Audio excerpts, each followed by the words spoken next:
বন্ধুরা বাবা এবং তার মেয়ে উঠোনে শুয়েছিল। তারা দুজনে ঘুমিয়েছিল। ঠিক ভোর প্রায় 4টের সময় বাবা অনুভব করলেন যে কেউ তার মেয়েকে জাগানোর চেষ্টা করছে। কোনো এক মহিলা যেন তার মেয়েকে জাগাচ্ছে।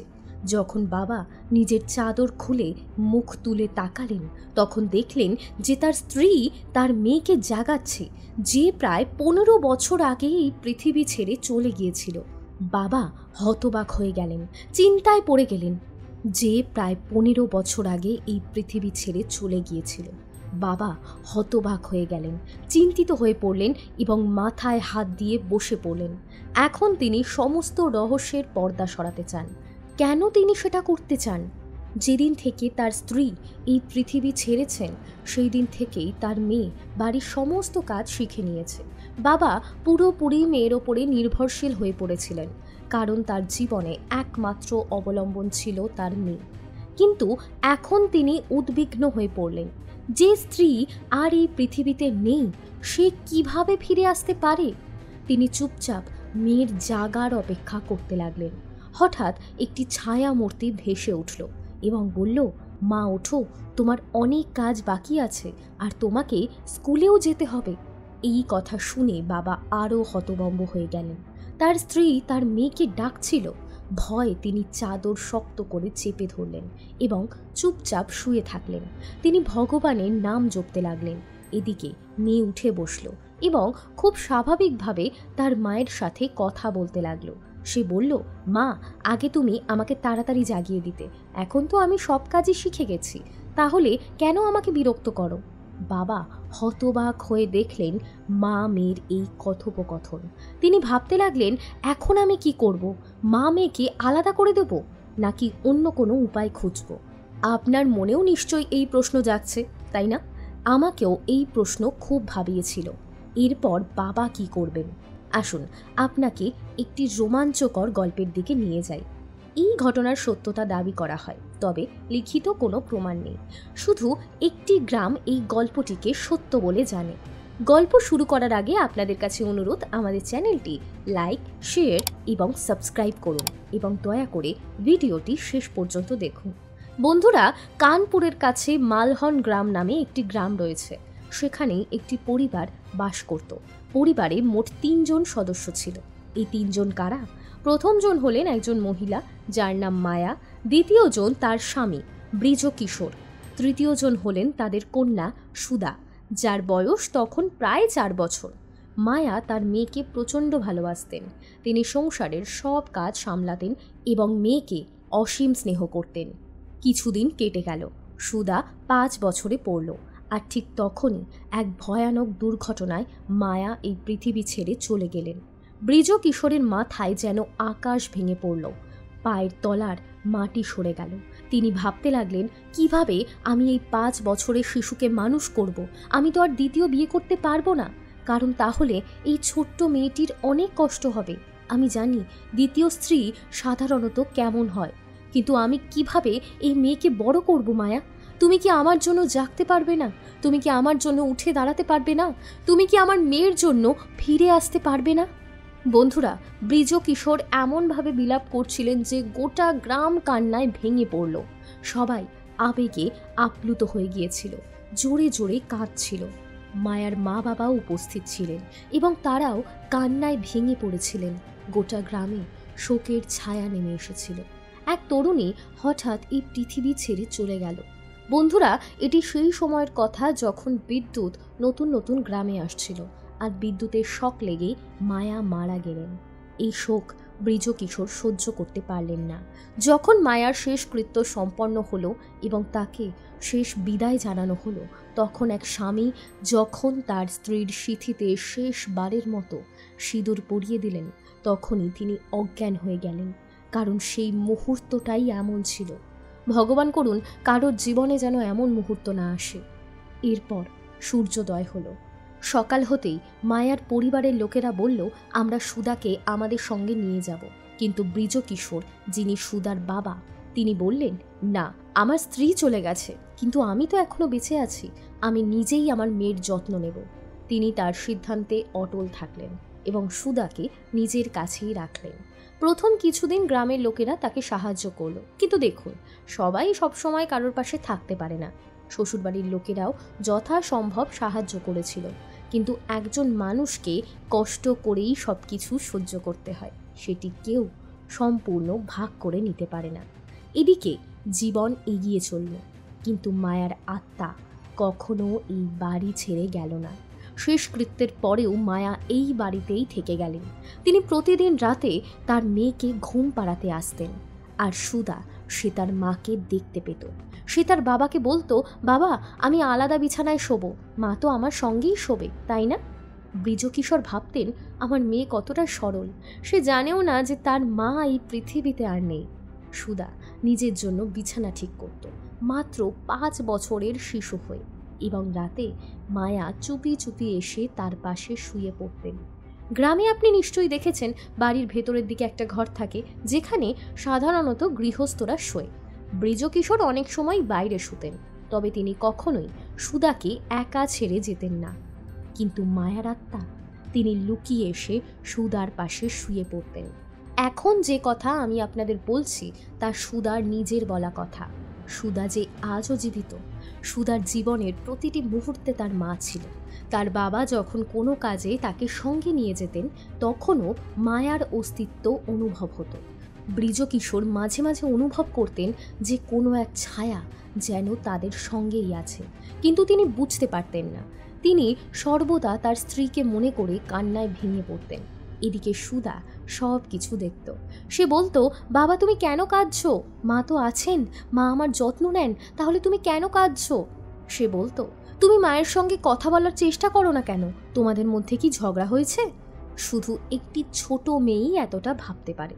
সুধা ধীরে ধীরে বড় হতে লাগলো, আর মায়া, তিনি প্রতিদিন তার মেয়ের সঙ্গে থাকতেন সব সময়। মায়া তার মেয়ের প্রতি অত্যন্ত যত্নবান ছিলেন।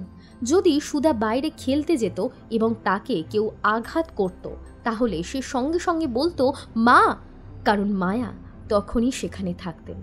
এমনকি যারা সুধাকে মারত তারা অদ্ভুতভাবে অসুস্থ হয়ে পড়ত। গ্রামের ছেলেরা মাঝে মাঝে সুধাকে মারত, কিন্তু পরেই তাদের মাথা ঘুরতে লাগতো, তারা দুর্বল হয়ে পড়ত। এতে গ্রামের মানুষরা ভাবতে শুরু করলো যে বৃজকিশোরের মেয়ে সুধা ভৌতিক, সে এক আত্মার সঙ্গে থাকে। সুধাকে সবাই ভুতুড়ে মেয়ে বলে ডাকতে লাগলো, কিন্তু সুধা সে দিনে দিনে সুস্বাস্থ্যের অধিকারী হয়ে উঠল।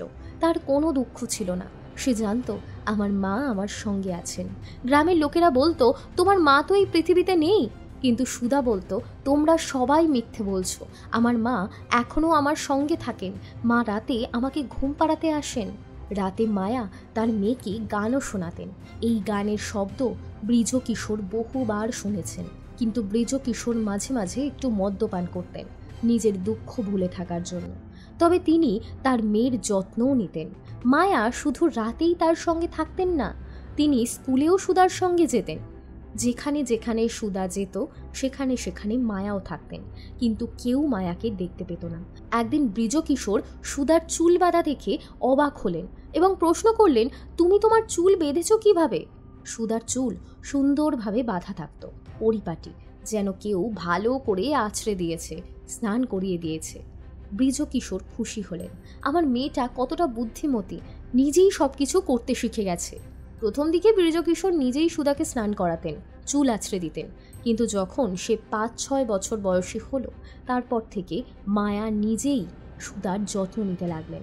বৃজকিশোর ভাবলেন, আমার মেয়ে এখন বড় হচ্ছে, খুব তাড়াতাড়ি ও 10 বছরের হয়ে যাবে, নিশ্চয়ই সে নিজে নিজে সব কিছু শিখে নিচ্ছে। কিন্তু সুধা বলতো, মা আমার খুব যত্ন নেয়। 9 বছর বয়সে সুধা রান্নাও শিখে গেল। কেন? কারণ মায়া তাকে শিখিয়েছিলেন। সে বলতো, বাবা দেখো, মাই তো আমাকে তোমার প্রিয় সবজি রান্না করতে শিখিয়েছেন।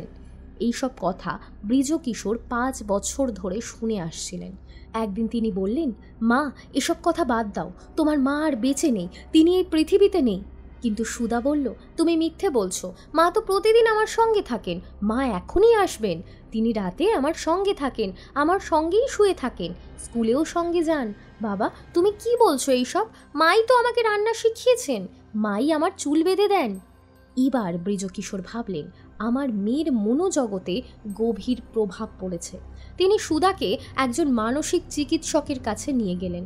ডাক্তার বললেন মেয়েটির মধ্যে কোনো অস্বাভাবিকতা নেই, সে পুরোপুরি সুস্থ ও স্বাভাবিক।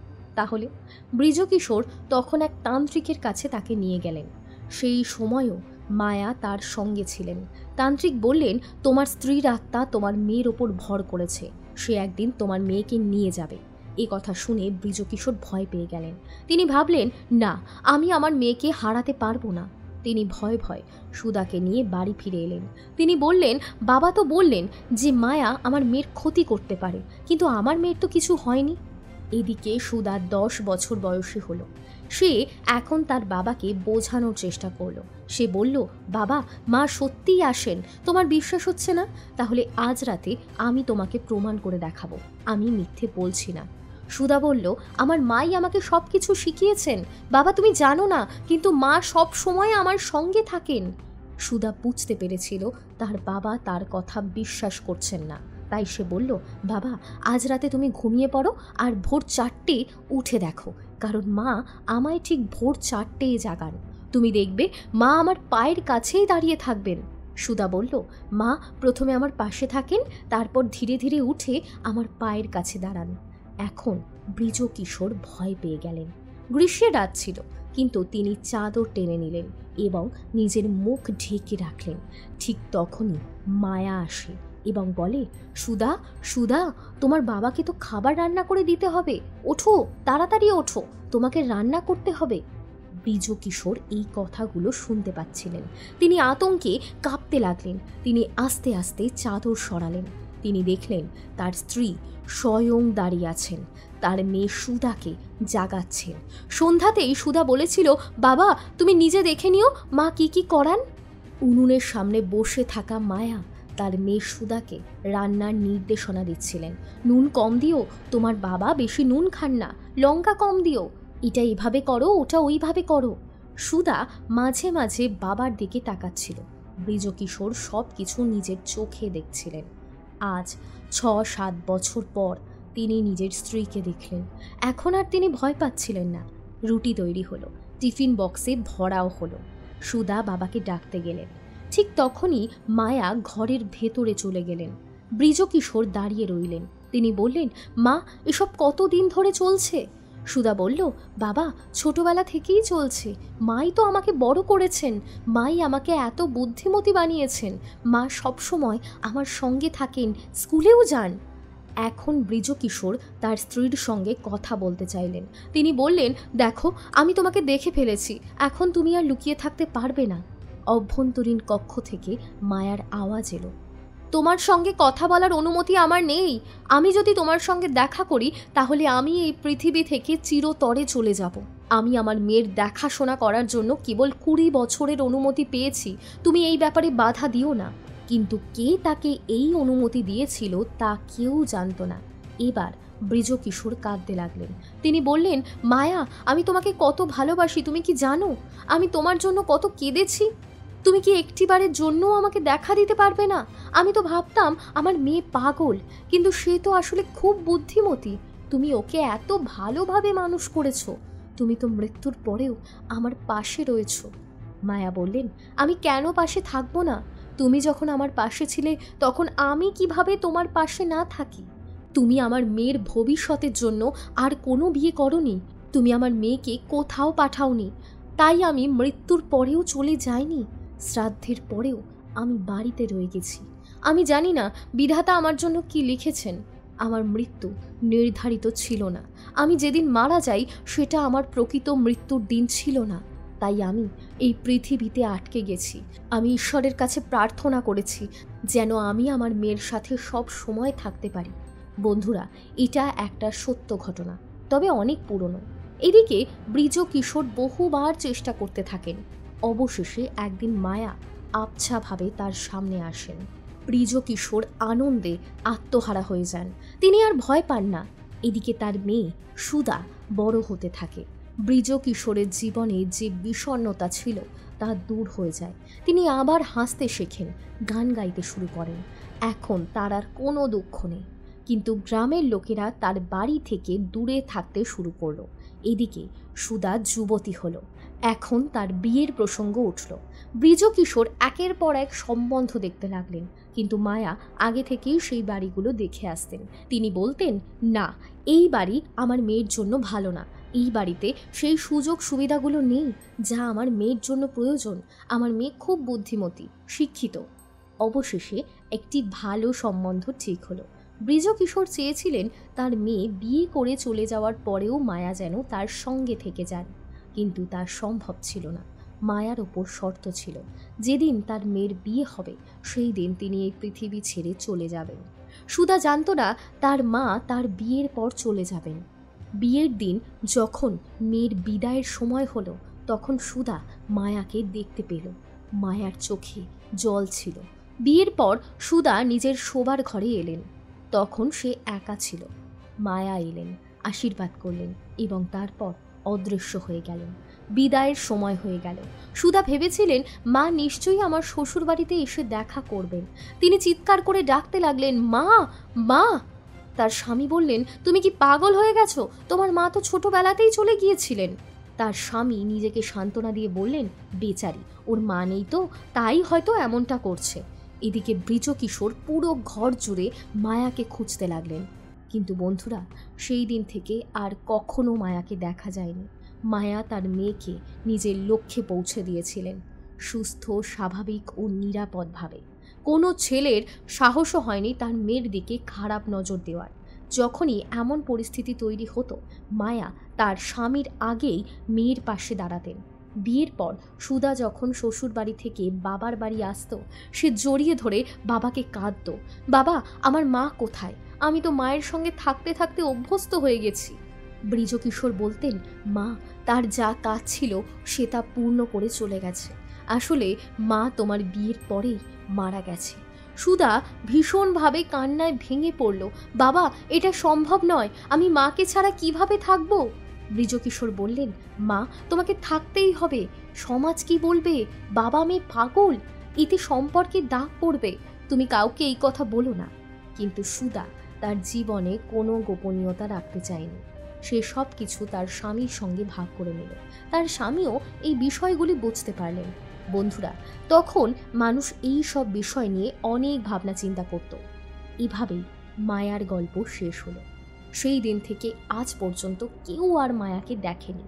মায়া তার 5 বছরের মেয়ের ওপর যে ভালোবাসা উজাড় করে দিয়েছিলেন, হয়তো জীবিত থাকলেও তিনি তা করতে পারতেন না। হয়তো এটাই ঈশ্বরের কোনো সংকেত ছিল, হয়তো উপরওয়ালা জানতেন তার কতদিন সময় আছে। বন্ধুরা, আমরা আপনাদের একটি গল্প বলেছিলাম যেখানে 2 বোন 5 বছর ধরে একসঙ্গে ছিল। এই ঘটনাগুলো মিথ্যে নয়, এই ঘটনাগুলো বাস্তবতার ভিত্তিতে দাঁড়িয়ে থাকে। এমনকি ভূত পর্যন্ত মানুষকে সহযোগিতা করে। আমরা আপনাদের জন্য একটি সত্য গল্প তুলে ধরলাম। আশা করি এই গল্প আপনাদের হৃদয়কে স্পর্শ করবে, কারণ এটি এতটাই আবেগপ্রবণ। এতে কোনো ভয় নেই। আপনারাই ভাবুন, একজন মায়ের আত্মা কতটা মহান। তার জীবন নিশ্চয়ই অনেক শান্তিতে কাটছিল, কিন্তু সুধা বলেছিল, মা লুকিয়ে লুকিয়ে কাঁদতেন, রাতে তার রূপ বদলে যেত, কিন্তু আমি কখনো মাকে ভয় পাইনি। আজ সুধা অনেক বড় হয়েছে, তবুও সে বলে, আমি কখনো মাকে ভয় পাইনি। আমি সবসময় মায়ের আঁচলে মানুষ হয়েছি। আমি কখনো নিজেকে দুর্বল মনে করিনি। বাবা অনেক দিন মায়ের থেকে দূরে ছিলেন, কিন্তু যখন মা আবার বাবার কাছে থাকতে শুরু করলেন, তখন সব কিছু ভালোই চলতো। আমাদের জীবন খুব ভালো কেটেছে। বৃজকিশোর সব সময় তার মেয়ের খেয়াল রাখতেন, সব কিছুতে গুরুত্ব দিতেন, এমনকি তিনি তার স্ত্রী মায়াকে সব সময় মনে রাখতেন। বন্ধুরা, এই গল্পটি কেমন লাগলো? আপনাদের খোঁজখবর নেওয়ার অধিকার এবং কর্তব্য আমার আছে। বন্ধুরা, আপনারা কেমন আছেন? আপনাদের পরিবারের সবাই ভালো আছে তো? আমি ঈশ্বরের কাছে প্রার্থনা করি আপনাদের ওপর ঈশ্বরের আশীর্বাদ সব সময় থাকুক। যারা আমার থেকে বড় তারা আমাকে আশীর্বাদ করুন, যারা আমার থেকে ছোট তারা আমার সঙ্গে থাকুন। আমার ভাইয়েরা যারা আমাকে সমর্থন করেন, আমার বোনেরা যারা সব সময় আমার পাশে থাকেন, আমার বড় বোনেরা যারা আমাকে স্নেহ করেন, ভালোবাসেন আর অন্তর থেকে আমাকে নিজের মনে করেন, তাদের অনেক ধন্যবাদ। জানেন, এই ভালোবাসা শুধুমাত্র সৌভাগ্যবতীদেরই জোটে। আমি সেই সৌভাগ্যবতী। বন্ধুরা, এমন অনেক গল্প আছে, অনেক কাহিনী আছে, কিন্তু আমরা কেবল সত্য ঘটনা আপনাদের সামনে আনি। আমরা আপনাদের অন্ধকারে রাখতে চাই না, আমরা শুধু সত্যের মুখোমুখি করাতে চাই। অনেক ঘটনা ঘটে, অনেক গল্প শোনা যায়, যেগুলোর অস্তিত্ব আমাদের সামনে নাও আসতে পারে, কিন্তু সেগুলো সত্যের ওপরে ভিত্তি করেই তৈরি হয়। একজন মায়ের ভালো কর্মের ফলেই হয়তো তিনি তার মেয়ের পাশে থাকতে পেরেছিলেন। হয়তো তার ভালো কাজের কারণেই ঈশ্বর তাকে এই সুযোগ দিয়েছিলেন। বন্ধুরা, যদি আমাদের এই গল্পটি আপনাদের ভালো লেগে থাকে, তাহলে আমাদের ইউটিউব চ্যানেলটি সাবস্ক্রাইব করতে এবং ভিডিওটিতে লাইক দিতে ভুলবেন না। আগামী দিন আরও একটি নতুন এবং আকর্ষণীয় গল্প নিয়ে ফিরে আসব। ধন্যবাদ। জয় হিন্দ, জয় ভারত।